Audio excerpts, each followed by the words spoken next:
In generations 4 through 8, the Arena Trap ability as a whole is banned, thanks to not just Dugtrio, but Diglett. That's how much of an effect it had. And yet, in Generation 3, fully evolved Dougie Jones just runs wild, arena trapping what seems like the entire metagame sometimes. And this leaves some players to wonder, what was the point of that whole thing in Twin Peaks Season 3?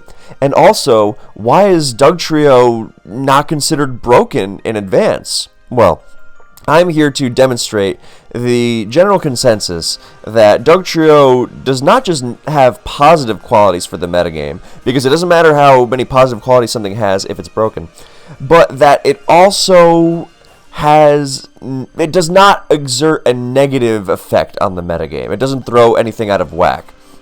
So, before we, call for help in Generation 3, that was forced, I apologize. We're going to go to Gen 5 and show what Dugtrio looks like in a metagame where it is overbearing. So, the general idea of Dugtrio's brokenness is predicated not just on the fact that it traps anything grounded, which is a lot of Pokemon. So contrast this to the, poor example that's often brought up. Well, what about, Magneton or Magnezone? They trap steel types. Well, that's a lot less than, grounded Pokemon, number one. And number two, this greater reach of Dugtrio allows it to target Pokemon that are among the few options to handle truly broken stuff. So we have a concrete example here, so I'm not just operating entirely in the abstract, as I sometimes tend to do. So Generation 5 Sun is incredibly hard to stop. Now, something like T-Tar or especially Heatran can stop it in its tracks, for sure. We can also throw some other Generation 5 Pokemon in there, like Genesect was a huge one, Tornadus Therian was another one. So, yes, these Pokemon are fairly reasonable to, well, not Genesect, but, these things are pretty reasonable to answer, well, to an extent. I won't go down that rabbit hole. They're fairly reasonable to answer with a couple of Pokemon. Yes, these Pokemon are quite specific, but it's manageable, right? And then Dugtrio comes in and just throws that out of whack completely. Because Dugtrio synergizes with these Pokemon so well by virtue of its massive trapping reach. It's more comparable to Shadow Tag, which nobody complains about being banned, than Magnet Pull. So compare this to if the Sand team was facing a Dragmag team and the Jirachi got trapped, then there's still Mew, which is horrible for Dragmag to face. There's T-Tar and Lando helping out, and Keldeo, a lot of Keldeo sets absolutely shred Dragmag. So it would still be a very, very reasonable matchup. Whereas with Sun, then the options are so much more limited. And you saw this dynamic play out repeatedly in Generations 4 through 8. In Generation 3, the overall power level is so much lower that the Pokemon Dugtrio enables are not nearly as impossible to stop or overpowered. So that's the general idea of why Doug is not so broken. And we'll explore that in depth soon. There's also the fact that Dugtrio has a difficult time. It does not have the easiest time trapping all of its targets. And we will now switch over to the team builder, call for help, and examine some of these. So okay, so I'm not switching targets here. I'm staying on the same thing. What made Dugtrio so difficult to prepare for in the later generations was that preparing for it often was too specific, and with the more specific answers you need for various things in later generations, the more difficult it's going to be to cover the metagame at large. So that's why you could, you could run super specific things to handle the combination of Dugtrio plus whatever you were facing, plus whatever threat it was supporting, right? There were options to handle things like, Doug plus Sun, like Shed Shell, T-Tar, or Heatran. But those options made you so much worse against the rest of the metagame, and that is not something you could really afford to do with those high power levels, right? In Generation 3, not only are the power levels lower, but the options you have to deal with Dugtrio are also quite good in their own right. So the biggest examples of dealing with Dugtrio naturally, without counter-trapping it or anything, is that you can simply either run a bunch of Pokemon that are not Arena Trap weak, because those Pokemon are also immune to spikes, and a lot of Pokemon choose to deal, or a lot of teams choose to deal with spikes by ignoring them, because you're not going to be reliably able to stop them or remove them, but you can ignore them. So, and by ignoring them, then I mean the classic Superman teams that just hover over spikes, they don't care about Dugtrio. Dugtrio is a liability against them. However, not every team is going to be Superman, of course. So, a lot of targets that Dugtrio likes to trap, like T-Tar, Metagross, Jirachi, they already like to run a lot of bulk for handling not just Dugtrio's Earthquake, but +1 Earthquakes from popular Dragon Dancers like Salamence and Tyranitar, or an Earthquake from a Choice Band Metagross. So, this is a lot of overlapping area. And so being good against Doug is also making you better against a lot of other really, really crucial Pokemon in the metagame as a whole.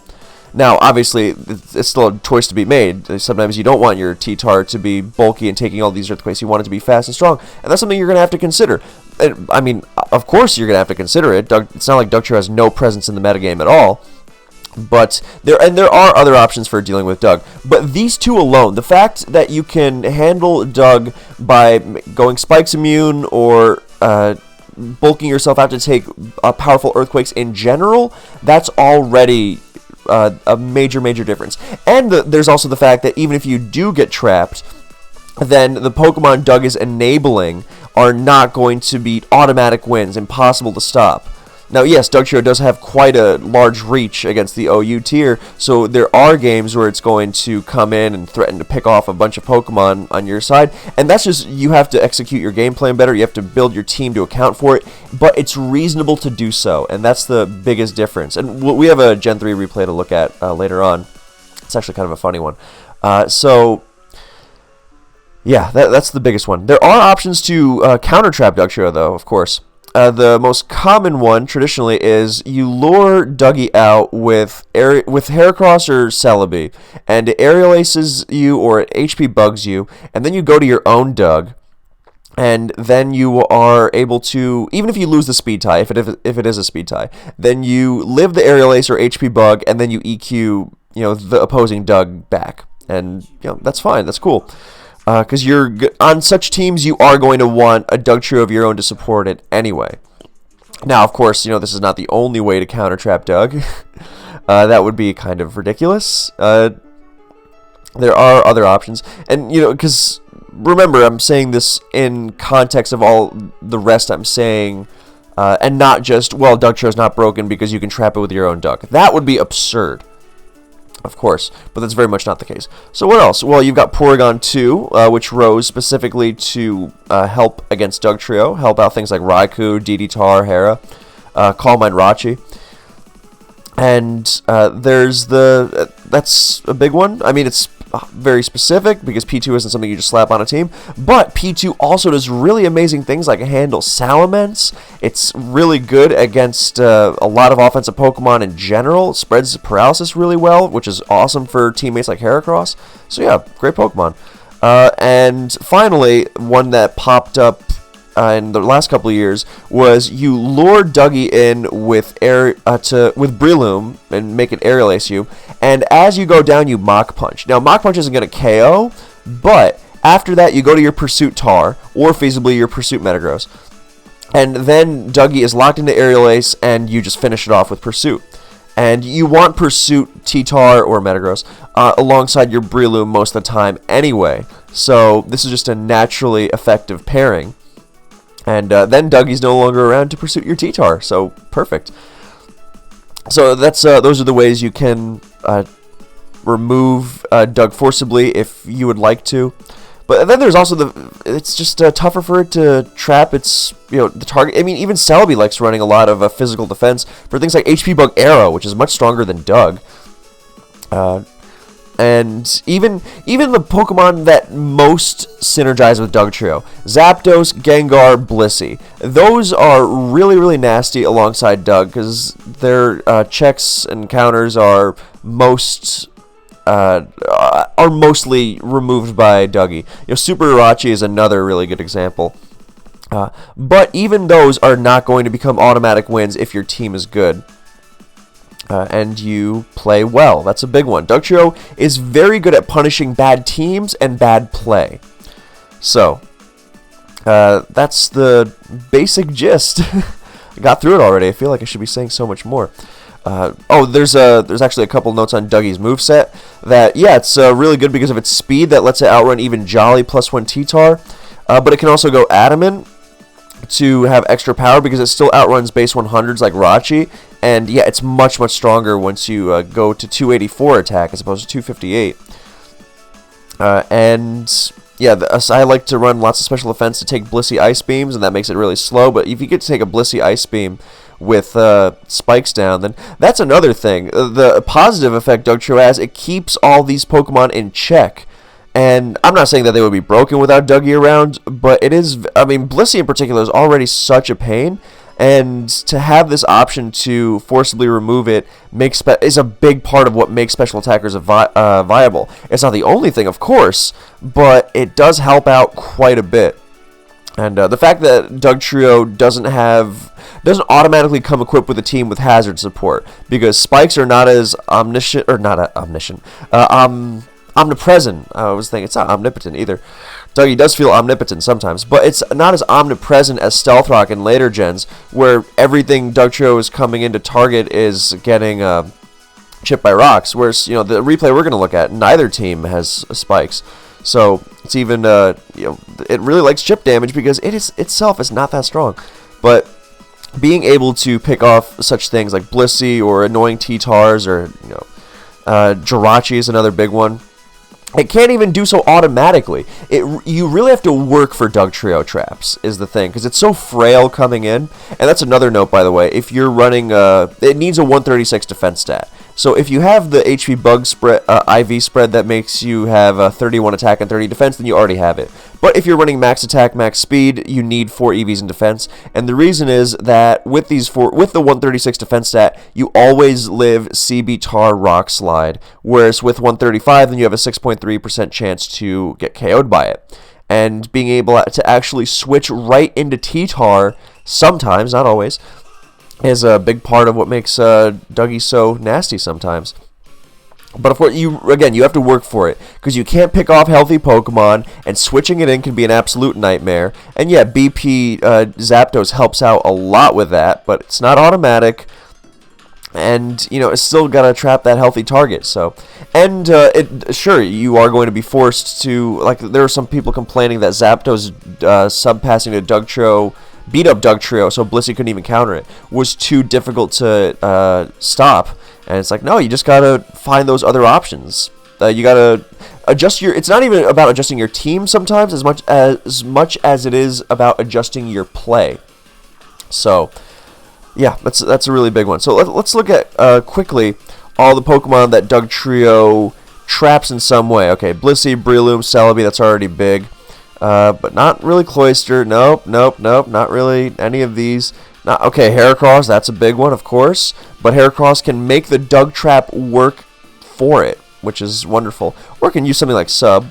Jirachi, that's a big one, but there are a lot of Jirachi sets which don't get, auto-destroyed by Dug.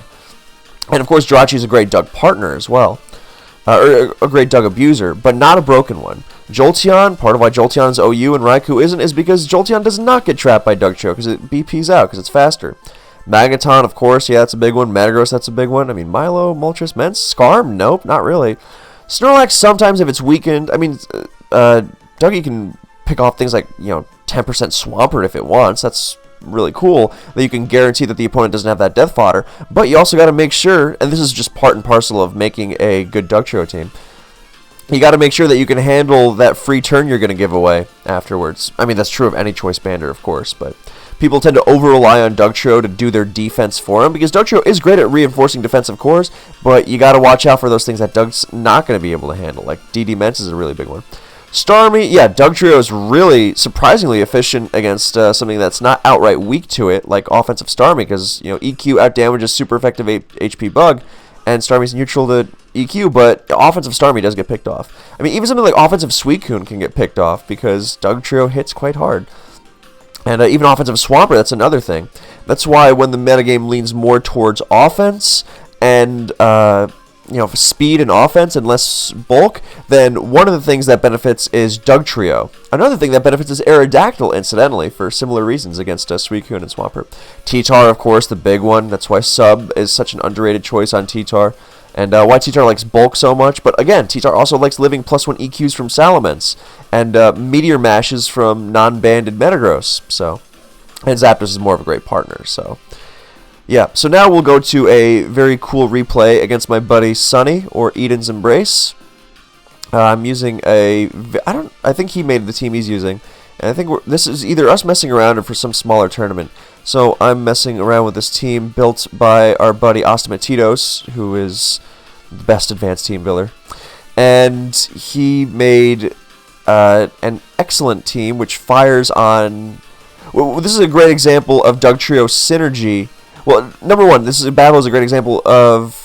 I mean, obviously, Dugtrio not being broken would not be proved by just one battle. You know, you have to look at the advanced metagame as a whole. But I think this is a good example of Dugtrio putting in a lot of work and yet not being, outright busted or oppressive.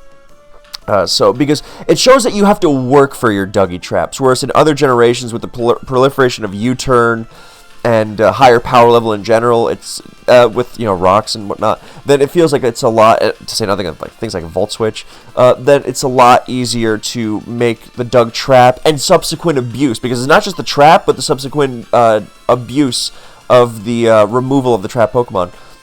That becomes a lot more automatic. So we'll get into this game. Let's see what happens. This was a couple of years ago. Oh, that's unfast. Okay, T-Tar, Metagross, Starmie. Great. I HP Fire, looking for a Skarmory, Celebi, Calm Mind, T-Wave, BP into DD Tar, so the DD lets me boost again on Starmie, and I have +1 special attack, which is nice because this DD Tar, courtesy of Asta's Genius, has HP Grass, which means I'm really going to smack this Swampert. Look at, okay, what I want to highlight on both sides here, because I already told you there's two Dugtrios on this, but look how mostly efficient these Pokemon are in and of themselves without Dugtrio's help. So Dugtrio is more of an enhancement than the facilitator of something, like good lord. Take Gen 5 Cresselia, for example. Without Dugtrio, it sucks. It is terrible.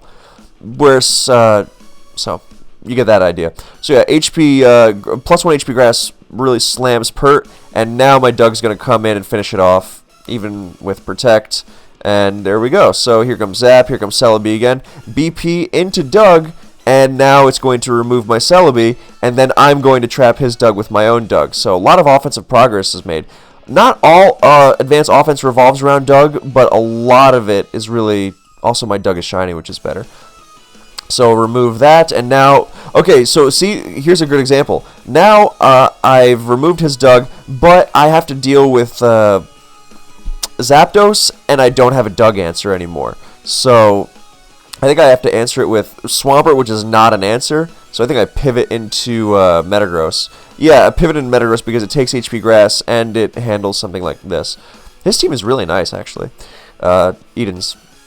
So, and Asta's, of course. So now Metagross on this, and now his Dougie being gone means that I don't have to be as careful with my Metagross's HP, because at full health Metagross can shrug off Doug, but yeah. So there's this Mash. Yeah, now he's trying to, he provokes me into booming on the Bliss and not the Zapdos. But fortunately, my, do I go to Doug again? Yes, I do, on the T-Tar, because I made a good move, I guess. So, and see, even there, I don't even KO the full health T-Tar, and now my last is Arrow Actually, I think I was seeing if he had HP Grass, which he does. But yeah, my last is Arrow. And Arrow has great synergy with Doug because of Doug finishes off things like normal and flying and rock resists. So Arrow can spam Rock Slide and Double Edge really easily. And yeah, so really cool team, or cool teams on both sides. And yeah, so this is an example of how you have to. The traps can come, but the rest of the game is not automatic as a result. So I think that's everything I wanted to say about why Advanced Dugtrio is not broken and why it's a healthy presence. So thank you guys so much for watching. I hope you enjoyed, and I will catch you in the next one.